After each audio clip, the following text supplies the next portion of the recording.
Alors, dans cette vidéo, on va voir comment on peut dériver des fonctions qui sont composées avec la fonction cosinus ou avec la fonction sinus. Donc, autrement dit, on va revoir comment appliquer la formule qui nous permet de dériver cosinus d'une fonction u et la formule qui nous permet de dériver sinus d'une fonction u. Alors, petit rappel sur comment retrouver la formule de dérivation de cosinus de u. Eh bien, on se rappelle de quand on cherchait à dériver la fonction cosinus, donc quand on avait cosinus de x. Quand on avait cette fonction, eh bien, la dérivée de cosinus x, c'était moins sinus de x. Donc ça, il faut le savoir. Je vous avais donné un petit moyen mnémotechnique que les élèves aiment bien pour retenir ces formules. C'est, ils dessinent le cercle trigo sur leur brouillon, ils se notent un petit cos x ici, un petit moins cos x là, un petit moins sinus x, un petit sinus x ici. Et du coup, ils retiennent que la dérivée de sinus, c'est cosinus, la dérivée de cosinus, c'est moins sinus, la dérivée de moins sinus, c'est moins cosinus. Donc, cosinus, la dérivée, c'est moins sinus. Sinus x, la dérivée, on a dit, c'est cosinus x. Et donc maintenant, la question, c'est comment ça se passe quand à l'intérieur du cosinus, j'ai pas un x tout joli, tout beau, mais j'ai un u, c'est-à-dire une fonction, en fait, une fonction de x. Pareil ici. Quand on a une composée de fonctions ici, donc là c'est avec cosinus ou avec sinus, mais ça fonctionne exactement pareil avec u puissance n. Je vous rappelle comment ça se passait pour u puissance n. On apprenait à dériver x puissance n. La dérivée c'était n fois x puissance n-1. Et donc du coup on avait dit bah oui mais si le x est remplacé par un u, par une fonction, et donc que j'ai une fonction à la puissance n, la dérivée ça donnera n fois u à la puissance n-1, et je multiplierai le résultat par u'. Donc voilà, donc j'applique la formule comme si c'était un x en remplaçant le x par u, et je multiplie à la fin par u'. Ça fonctionne comme ça pour toutes les composées de fonctions. Donc ce qui marchait pour les puissances ici, ça fonctionne aussi pour le logarithme, ça fonctionnait pour l'exponentielle, et bien ça fonctionne également pour le cosinus et le sinus. Donc j'applique la même méthode, c'est-à-dire qu'en fait ici, je vais faire comme si le x c'était u, donc ça me donnerait ici moins sinus, si je recopie la formule qui est au-dessus, moins sinus de u. Mais, tout comme ici, quand c'est des u, à la fin, je dois multiplier par u'. Pareil ici, le sinus de u, je recopie cosinus de u. Par contre, à la fin, ce cosinus de u, je vais le multiplier par u'. Donc voilà, donc c'est la même formule qu'avec x, sauf qu'à la fin, on multiplie toujours par u', et ça fonctionne pour n'importe quel composé de fonction. Donc je me suis renoté la petite formule ici, donc ici c'est la fonction, et ici c'est sa dérivée. Je démarre avec la première. Alors comment on repère qu'on est sur une composée de fonction quand on veut dériver? Eh bien, vous vous souvenez, quand on veut dériver, la première question qu'on se pose, c'est quelle est l'opération principale dans l'expression de f? Ici, l'opération principale, je vous rappelle, c'est la dernière opération que je suis amené à faire si jamais je remplace x par un nombre. Par exemple, si je remplace x par 4, je calculerai 2 fois 4, je rajouterai 6, et à tout ça, j'appliquerai le cosinus. Donc vous voyez, la dernière chose que je fais, ce n'est pas une opération du type multiplication, division, addition, soustraction, c'est appliquer une fonction. Donc ici, on est vraiment sur une composée. C'est comme ça qu'on repère qu'on est sur la dérivation d'une composée. Alors ici, ça paraît assez évident. On a cosinus d'une fonction. Donc ici, si on fait l'analogie, le u, ça va être la fonction affine qui a pour expression 2x plus 6. Donc c'est parti. U de x, on commence par poser ce que c'est. Donc pour tout x appartenant à R, alors j'admets dans cet exercice que toutes mes fonctions sont dérivables. Donc pour tout x appartenant à R, u de x, je pose que c'est 2x plus 6. Je vais donc calculer sa dérivée u' de x qui est égale à la dérivée de 2x plus 6, c'est-à-dire 2. Et je peux appliquer ma formule. Donc f est dérivable. Et pour tout x appartenant à R, f' de x va être égal à Donc moins sinus u fois u'. Alors le u', hein, vu que c'est une multiplication, vous pouvez intervertir. Hein, ça peut être, vous pouvez écrire u' fois sinus de u si vous voulez, comme vous le souhaitez. Donc ça nous donne moins sinus de u, donc u je le recopie tel quel, 2x plus 6. Et le résultat de ce sinus est multiplié par u', donc u' on a dit que c'était 2. Donc en fait, bien souvent, hein, on écrit le 2 devant, donc ça donne moins 2 sinus de 2x plus 6. Voilà pour cette première fonction. Pour la deuxième, même principe, je me demande quelle est l'opération principale dans cette expression. Et je me rends compte que si je remplace x par une valeur, je vais mettre cette valeur au carré, je vais multiplier par 3, mais je vais terminer par en appliquant le sinus. Donc ici, c'est une composée de fonctions, c'est le sinus d'une fonction u. Donc je suis sur cette formule ici. Il faut donc que j'identifie proprement u. Donc pour tout x appartenant à R, u de x est égal à 3x au carré. Donc pour tout x appartenant à R, je dérive u de x parce que j'en ai besoin dans la formule. Hein. Donc je le calcule. La dérivée de u de x, la dérivée de 3x au carré, c'est 3 fois la dérivée d'x au carré, c'est-à-dire 3 fois 2x, ce qui nous donne 6x. On a donc que f est dérivable et que pour tout x appartenant à grand R, f de x est égal à, j'applique ma formule, cosinus de u fois u'. Le u', je vous rappelle, hein, je peux le mettre devant. Donc si je mets le u' devant, donc ça va me donner 6x, donc ça c'est u', fois le cosinus de u, donc fois cosinus de 3x au carré. D'accord? On est tenté de dériver à l'intérieur du cosinus, ça n'est pas le cas. Hein. C'est bien la fonction u qu'on recopie, pareil ici.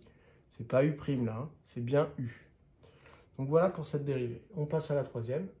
Pour la troisième, donc je vous en ai choisi une un tout petit peu plus complexe, c'est-à-dire que là, quand on se pose la question de quelle est l'opération principale, donc dans notre tête, on remplace x par un nombre, par 2 par exemple, ça ferait 2 au carré plus 1, donc ça ferait 5. On appliquerait le cosinus et on terminerait par ici une multiplication. Donc l'opération principale, c'est une multiplication, d'accord? Faites les choses par étapes. Maintenant, dans une multiplication, on regarde si la variable est dans les deux facteurs. Facteur de gauche, oui. Facteur de droite, oui. On est donc obligé d'utiliser une formule du type une fonction u multipliée par une fonction v.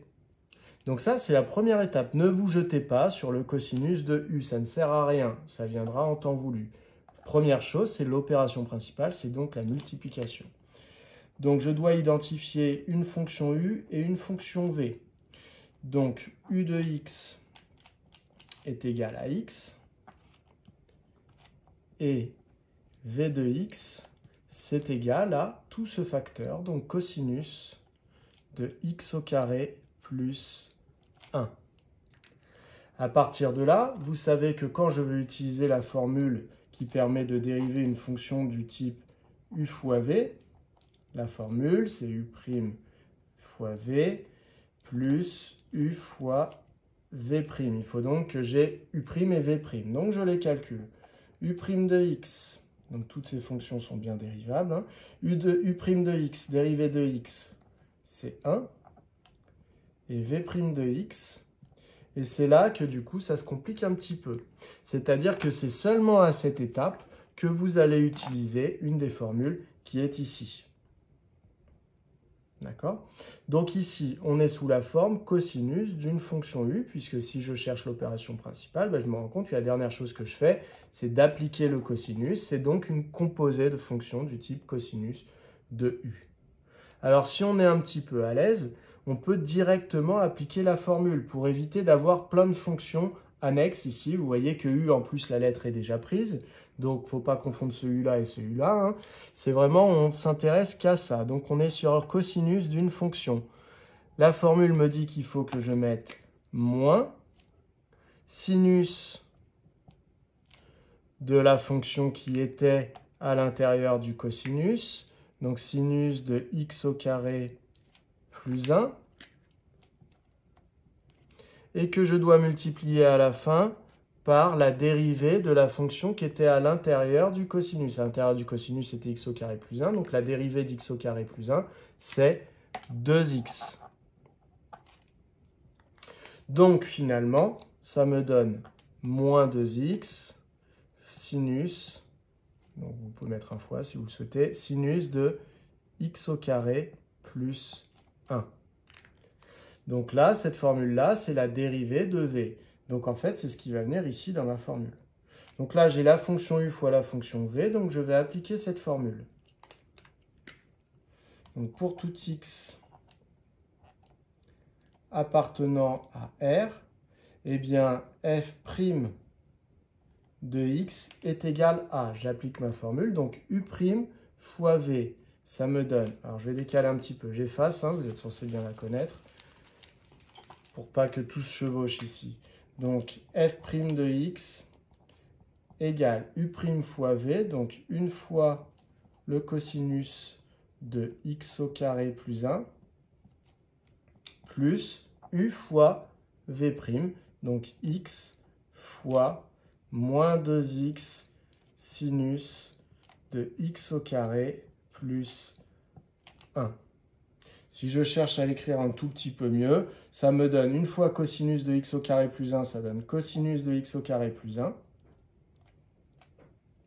Et ici, j'ai x fois tout ça. Alors là-dedans, regardez, hein, il n'y a pas d'addition en opération principale. Donc il est hors de question de développer le x sur le 2, sur le x, sur le sinus. C'est une erreur qu'on voit souvent. Donc c'est x fois tout ça. Donc finalement, ça va me donner des x au carré. Donc ça va me faire moins 2 fois x au carré fois sinus de x au carré plus 1. Et voilà, on va laisser cette écriture comme ça. On passe à la 4. Pour la 4, on démarre toujours de la même manière. Quelle est l'opération principale dans cette expression? Si je remplace x par 2, par exemple, ça ferait 8 fois 2, 16, 16 plus 1, 17. J'appliquerai le sinus à 17 et je terminerai par multiplier par 4. C'est donc la multiplication, le produit ici, qui est l'opération principale. Quand j'ai un produit, je fais attention. Vous vous souvenez, juste avant, j'avais également un produit dans le 3. Sauf que là, il y a une différence entre les deux. C'est que la question que je me pose quand je vois un produit comme opération principale, c'est est-ce que j'ai la variable dans les deux facteurs de mon produit? Autant dans celui d'avant, j'avais la variable dans le facteur de gauche et la variable dans le facteur de droite. Autant ici, je ne l'ai pas dans le facteur de gauche. Donc, je ne vais pas le voir, je ne vais pas appliquer la formule de u fois v sous cette forme comme je l'ai fait juste avant. Ici, je vais plutôt utiliser la formule que vous connaissez de lambda fois une fonction. Quand vous avez une constante fois une fonction, la dérivée, c'est la constante multipliée par la dérivée de la fonction. La constante reste telle qu'elle. Alors des fois, ça vous dérange, alors que ça ne vous dérange pas, par exemple, de dériver 4x au carré. Quand vous avez 4x au carré et que vous dérivez 4x au carré, vous savez que la dérivée, ça va être 4 fois 2x. Donc vous voyez, vous gardez bien le 4. Bien ici, c'est exactement pareil. Vous avez 4 fois, alors ce n'est pas la fonction carré ici, c'est une fonction qui vous paraît plus compliquée, qui est sinus de 8x plus 1, mais c'est exactement la même formule, c'est la formule lambda u. Donc ici, on ne va pas utiliser la grosse formule de u fois v de tout à l'heure. Donc finalement, il va falloir que je calcule la dérivée qui est là. Donc j'ai qu'à appeler u ce qui est à l'intérieur de mon sinus. Donc pour tout x appartenant à R, je peux appeler u de x la fonction affine qui a pour expression 8x plus 1. Dans ce cas-là, u' de x est égal à 8. Et donc, pour tout x appartenant à R, j'applique ma formule, f' de x égale, alors on a dit, on n'oublie pas le 4 qui est devant, donc 4 fois, et maintenant je vais dériver sinus de u, donc sinus de u, c'est cosinus de u fois u'. On a dit le u', on peut le mettre devant. Donc le u', je vais le mettre devant, donc u' c'était 8. Donc ça me donne 8 fois cosinus, donc ça 8 c'est le u', hein, et maintenant il faut que je mette cosinus de u, donc cosinus de 8x plus 1.